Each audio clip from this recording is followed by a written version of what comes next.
Welcome back. President Biden speaking more today on the U.S. withdrawal from Afghanistan. And, of course, he took the time to blame his predecessor. The United States will do our part, and we are already working closely with refugee organizations to rebuild a system that was purposely destroyed by my predecessor. Scintillating. And a former Navy SEAL posting this blunt message for Biden on taking ownership and on what the president should be telling Americans about Afghanistan. I made some critical errors. Namely, I underestimated the strength of the Taliban. Americans and our allies are all stranded. And that is my fault. But they will not be stranded for long. We will conduct rapid strike rescue missions until we have recovered and evacuated all our citizens, allies, and friends. Any person that interferes with these operations will be killed. You know, at the break, Jesse, you were saying that you think you could take him. I don't know about that. I've said a lot of things in the break, Greg. Never that. That was inspiring, though. I mean, do you honestly believe that a president would ever say something? Never. Because the politicians don't admit anything. Because politicians could never give their political opponents that kind of ammo. Right. And admit that they were wrong. And Joe Biden's been in D.C. his whole life, so he is playing the long game. Mm-hmm. He sees this thing as, listen, November is around the corner, then it's going to be winter, people are going to be thinking about COVID. I'm going to steel myself. I'm not going to get emotional. I'm going to go out there and I'm going to read the teleprompter, and I'm almost going to psychologically convince myself that it's not as bad as it seems. And he thinks he can get through this. I don't think he can get through this. There's a huge disconnect right now between the people and the president, and he's lost it. He's lost control of events, and everybody can see that now. You set a deadline at the 31st, and then he says, oh, you know, we might have to move the deadline. So he sends the CIA director to Kabul to meet with the Taliban to negotiate extending the deadline. Taliban says, screw off. We're not going to extend the deadline, and if you extend the deadline, we'll start firing rounds. And by the way, from now on, we're not going to let any more Afghans reach the airport. Joe Biden says, OK, we're going to keep to the deadline. He's boxed himself in. Yeah. There are no good options now. And that's his calculation. He's trying to avoid a Mogadishu. We just heard Jennifer artfully explain that. But that's not the point. Even Adam Schiff left a briefing and said, there's no way we can get everybody out by the deadline. There's thousands that are still going to be trapped. And Politico reports said Americans are routinely denied access to the airport by the Taliban. So it's a catastrophe. Yeah, so Jessica, this is truly a cluster, rhymes with truck.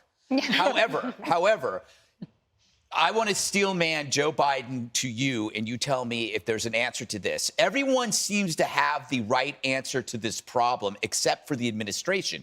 Even the average cab driver goes, he got this backwards. Like, you don't have the troops leave first. You don't abandon the most important airbase. Everybody knows this. So did they already entertain these options and decide, this is the steel man part of it, that this would be the least worst option? That it could actually be worse than this, and they just figured rip the Band-Aid off and get everybody out? And I'm just trying to figure out why they chose this path.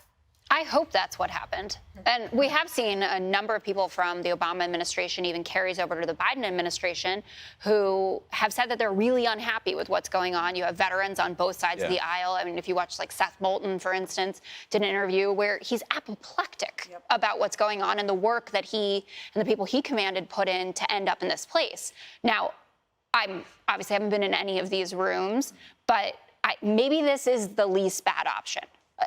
Or someone said that, but we do know that that wasn't what the intelligence community said. That wasn't what people in the military were saying. So there has to be some inner circle that is operating kind of separated from the next layer of the circle. Wow. And that is concerning. And there's something to Jesse's point about what's going to go on, and elections are always the thing that matters here. I think a lot of presidents and a lot of administrations make calculations about foreign policy things where they say, this will blow, it's not here, right? And the way that you can judge whether that's true is if your cab driver knows about it, if the person who is checking you out at a grocery store, normal people. And everybody knows about what's going on right here. And they're asking questions and they're wondering, did it have to be this way? They're not wondering, should we leave?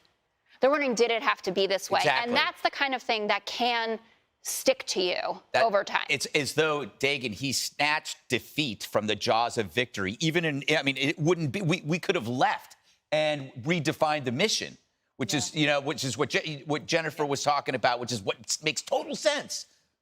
Just like the border. Yeah. Biden broke something that was fixed. Right. I started talking about this on day one. We went from America first to America last to America over. That this is a president who leads with shame, not strength. He has talked over and over about the system, systemically racist, ugly poisons of the racism in the United States. And we turn around and what do? We kowtow and genuflect and bow down to country after country that hates us. We rejoined the Paris Climate Accord. Why? Did that benefit Americans? No, but we're ashamed of all the fossil fuels that we use. We tried to reopen negotiations about the Iran nuclear deal at the same time that you're taking a hammer to our energy independence here.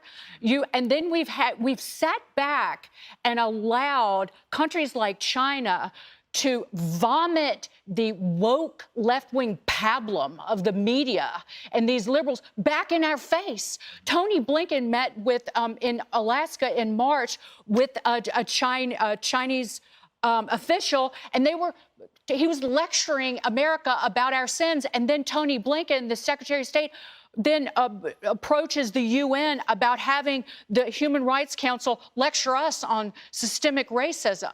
That's what we are. They are ashamed of America. Rather than being proud, rather than in Jocko Willink's words, may God bless America and may God have mercy on the souls of our enemy, because we will not. Joe Biden is on the run because he's ashamed. You know, I wonder, Dana, did General Milley's, take on white rage, is that going to help him deal with the Taliban? It is not. I don't think so. I can answer that one. General Keane said something on air about a week ago. He said that his entire career, President Biden has been relentlessly stubborn. And so that's one of the reasons why he would never say what Jocko was suggesting. But there is one precedent of something that it was a very hard thing to do and to bring to the American people, and it's extremely unpopular, and eventually it worked. And that was when President Bush did the surge. I mean, talk about unpopular, to say like, oh, actually, we've had problems, we've made mistakes, and we need to send more troops in. And not even the cabinet was like, oh, no, we're not. And it took several months, well, weeks, to a couple of months for President Bush and General Petraeus to convince the National Security Council that this was the right thing to do. Eventually, it ends up that it was the right thing to do. So there is a way to do this. And the other thing is, I do think Americans understand risk. And they can handle risk, they can handle the truth. So if there were to be something like what Jocko suggests, which is we're going in there and we're going to get our people, if you say there might be some casualties, and we're going to do everything we can to make sure that doesn't happen, I just want to prepare you for what could happen. Americans can accept that. But I think what they can't accept is this, and I think you see it in the numbers. The USA Today poll that came out today, the Suffolk poll, has the president at 41% approval total. Only 32% of independents approve of the job he's doing. That number has dropped like by 30 points in just the past few months. And I think that, that it's only Tuesday. I imagine he'll be in the 30s by the weekend. Oh, there you go. Glad they buried that laptop story, eh? Hey, Sean Hannity here. Hey, click here to subscribe to Fox News YouTube page and catch our hottest interviews and most compelling analysis. You will not get it anywhere else.